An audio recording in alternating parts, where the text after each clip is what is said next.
I think they're one. Emotional space, physical space, and visual space are, on the surface, they're a unity. I say that I create an emotional division of space. So I use space as a very active element. And it's not, in the Western conventional sense, a background. It's a very active presence. It's in juxtaposition and in unity with whatever the form is, be it a line or be it a more filled form. They're both filled. They're filled in different ways.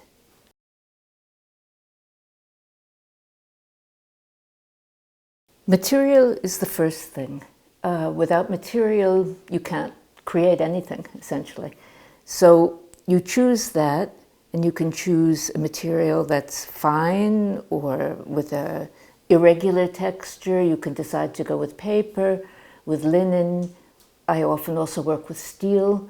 And once you've decided that, you've already made some emotional decisions, in fact, because each one of these things begins to work in a certain way.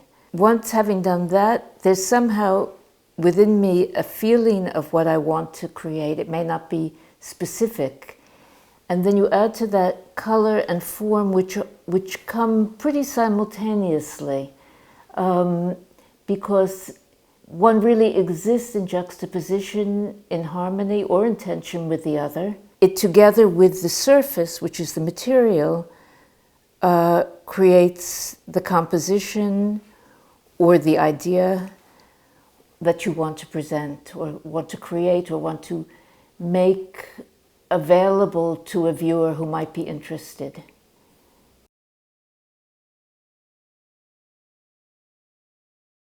I might have in my mind, I'm interested in a theme, let's say longing or migration or whatever. Then, but I don't know how I'm going to translate it. How I'm going to translate it is more of a subconscious idea.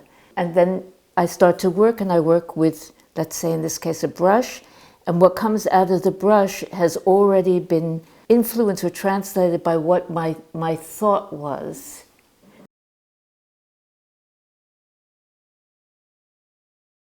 My being a textile designer was a very, very fortunate thing, I would say. It was a nice piece of luck.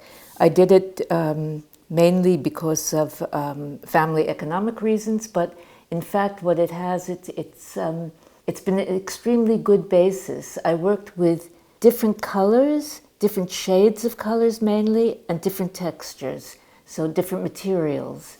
And the juxtaposition of these gave me an enormous experience, which I don't think I could have had in any other way, which has been really, really a useful basis to how I work.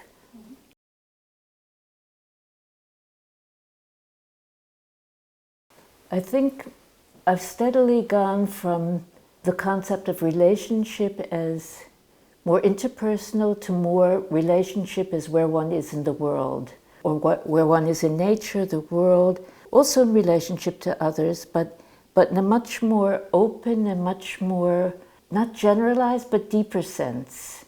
And that's what interests me. So a form, as I said, it's emotional division of space, so it's within a world, within, and this isn't a man-made world, it's a larger space, you could say, a larger undefined space.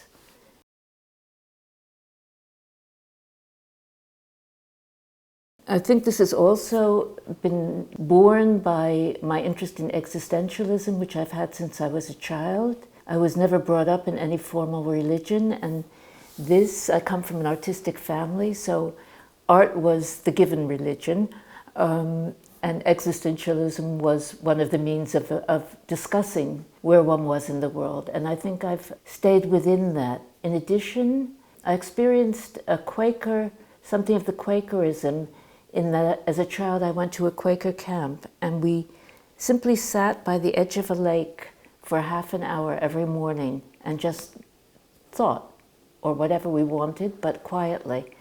And this made an enormous impression on me, because in this you felt your unity with not only the rest of the people that were there, but the lake, the woods, the birds. It was a complete serenity or quiet world which gave space. That's something that I find very important to try to impart.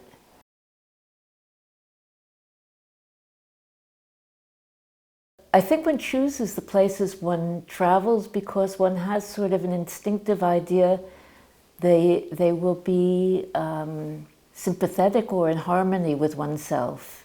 I didn't have any preconceptions really, I just felt this would be where I would like to go. Also, I'm very interested in the symbols that we all have in common, regardless of what our original culture is.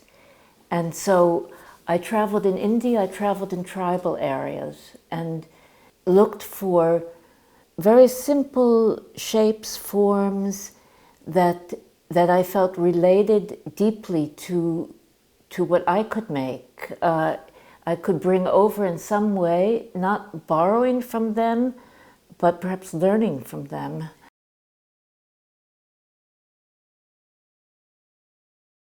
Yeah, emptiness is a space to live in, to grow.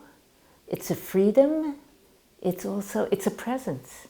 It's an emotion, very much an emotion, and it gives room for other emotions and a space with which one can travel.